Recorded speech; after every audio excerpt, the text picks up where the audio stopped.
1초 소명 메시지, 크리스마스, 선물. 성탄절에 가장 많이 눈에 띄는 것은 크리스마스 트리인데 성탄절의 상징과 의미가 들어 있습니다. 우리가 보는 크리스마스 트리에는 눈을 상징하는 솜, 산타클로스, 지팡이, 선물 담을 큰 양말 같은 것들이 붙어 있죠. 그런데 본래의 성탄목에는 그런 것들이 붙어 있지 않았습니다. 본래 성탄 트리 자체는 에덴 동산에 있었던 생명나무를 상징합니다. 궁극적으로 십자가에 달려 돌아가심으로 우리에게 구원을 주신 바로 그 십자가를 상징하는 것이죠. 그래서 그 성탄목에 본래 장식하던 것은 금단의 열매를 상징하는 사과, 사막에서 생명을 피워내는 소망을 의미하는 장미, 신령한 만나이신 예수님을 보여주는 과자 모양의 빵, 세상의 빛으로 오심을 보여주는 촛불 등이었습니다. 사과, 장미, 떡, 촛불이 바로 성육신하신 예수님을 상징했습니다. 그런데 그 의미가 많이 달라졌죠. 크리스마스 트리는 예수님이 선물로 세상에 오셨음을 보여줍니다. 오늘 말씀 마태복음 2장 9절에서 11절, 루가복음 2장 15절에서 17절, 20절입니다. 박사들이 왕의 말을 듣고 갈새 동방에서 보던 그 별이 문득 앞서 인도하여 가다가 아기 있는 곳 위에 머물러 서 있는지라. 그들이 별을 보고 매우 크게 기뻐하고 기뻐하더라. 집에 들어가 아기와 그의 어머니 마리아가 함께 있는 것을 보고 엎드려 아기께 경배하고 보배합을 열어 황금과 유향과 모략을 예물로 드리니라. 천사들이 떠나 하늘로 올라가니 목자가 서로 말하되 이제 베들레헴으로 가서 주께서 우리에게 알리신 바 이 이루어진 일을 보자 하고 빨리 가서 마리아와 요셉과 구유에 누인 아기를 찾아서 보고 천사가 자기들에게 이 아기에 대하여 말한 것을 전하니 목자들은 자기들에게 이르던 바와 같이 듣고 본 그 모든 것으로 인하여 하나님께 영광을 돌리고 찬송하며 돌아가니라. 첫째, 사람들의 관심사, 선물.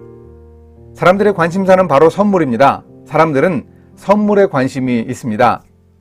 그러면 예수님의 크리스마스 정신은 많은 사람들이 이해하는 선물을 가지고 설명해도 괜찮겠습니다. 크리스마스는 하나님의 아들인 예수님이 사람의 몸으로 이 땅에 태어나신 날입니다. 바로 그 성육신이 하나님의 가장 큰 선물입니다. 하나님께서 죄지었기에 죽어 마땅한 우리 인간들에게 주신 가장 위대한 선물이 바로 크리스마스입니다. 그러니 크리스마스 트리는 어떤 낭만과 추억을 일으키는 물건이라기보다는 예수님께서 바로 나를 위해 십자가에 달려 돌아가신 나무라고 생각할 수 있어야 합니다. 또 한 가지 크리스마스의 선물이라는 이미지가 중요한 이유가 있습니다. 크리스마스는 예수님의 생신 아닙니까? 그럼 그 생일잔치에 초대받은 우리는 어떻게 그 생일 파티에 가야 합니까? 초대받았으면서 빈손으로 가지 않습니다. 이 개념으로 크리스마스를 생각해 보겠습니다. 둘째, 아기 예수님께 선물을 했던 박사들, 그리고 목자들. 마태복음 2장과 누가복음 2장을 보면 두 부류의 사람들이 나타나고 있습니다. 먼저 이 사람들은 각기 다른 부름을 받고 예수님의 탄생을 알게 되었습니다. 그런데 이들의 중요한 차이점은 신분입니다. 동방에서 왔다는 박사들과 들에서 양을 치던 목자들입니다. 당시에 꽤나 가난하게 살던 거친 노동하는 사람들이 바로 목자들이었습니다. 이 두 부류 사람들의 가장 중요한 차이점은 오늘 우리 말씀의 주제인 선물에서 찾을 수 있습니다.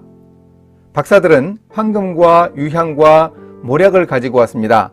이런 선물은 새로 탄생하는 왕자에게나 드릴 법한 것이었습니다. 태어나실 때 마구간에서 말 밥통에나 누인 아기 예수님이었으나 왕이셨던 아기 예수님에게는 이런 묘사가 가능합니다. 거지의 부동산, 왕자의 동산. 그런데 목자들은 무엇을 가지고 예수님께 갔습니까? 아마도 그들은 빈손이었습니다. 양 한 마리 선물로 가져갔을까요? 하지만 그들의 존재와 인격 자체로 예수님을 기쁘시게 했습니다. 그들은 하나님께 영광 돌리고 찬송함으로 예수님께 선물을 드렸습니다. 그러니 이 첫 번 크리스마스에는 박사들이나 목자들 두 부류의 사람들이 모두 부름을 받았던 겁니다. 왕의 탄생을 축하하는 것이나 어울릴 듯한 귀한 물건들을 거리낌 없이 드린 박사들이 초대받았습니다. 아무것도 드릴 것은 없어서 자다 깬 후 끌려가다시피 예수님께 간 후 무릎 꿇고 경배와 찬양을 드린 목자들도 초대받았습니다. 2000년 전 말밥통 앞에서 의미 있는 하나됨을 이룬 두 부류의 사람들입니다. 하나님은 누가 더 반갑고 누구는 마땅찮아 하지 않으십니다. 돈이 엄청나게 많은 사람들도, 힘든 노동을 하던 가난한 사람도 아기 예수 앞에서는 자기가 가지고 있던 것을 정성껏 선물로 드렸습니다. 셋째, 나는 어떤 선물을 아기 예수님께 드릴까? 여러분, 어떤 선물을 드리시렵니까? 누구나 무언가는 드려야 합니다. 꼭 드려야 합니다. 그런데 오늘 예수님은 더 이상 말밥통에 누워 계신 갓난아기가 아닙니다. 하나님 보좌 우편에서 온 세상을 다스리고 계신 만왕의 왕이십니다. 이 시대에 예수님은 우리가 선물하기를 바라지만 그걸 예수님이 가지고 싶어 하시지는 않을 겁니다. 그러면 예수님 대신 누가 선물을 받을까요? 이것은 서양에서 사람들이 크리스마스 때 선물을 주고받는 풍습이 시작된 유래와도 관련이 있습니다. 크리스마스 선물의 본래 정신은 병자나 고아 같이 전혀 갚을 길이 없는 사람에게 거저 주는 것이었습니다. 주고받는 것이 아니었어요. 굳이 주고받는 것이라면 이미 우리는 예수님이 이 땅에 오신 크리스마스를 통해 가장 큰 선물을 받았습니다. 그에 대한 보답이 바로 우리가 하는 선물입니다. 주님께 드리듯 사람들에게 주는 것이 바로 크리스마스 선물입니다. 다시 보답받을 생각을 하지 마세요. 그래서 서양에서는 성탄절에 우체부, 경찰관, 미화원, 신문배달부 같이 힘들게 고마운 일을 해주는 분들이나 소외된 이웃에게 선물했습니다.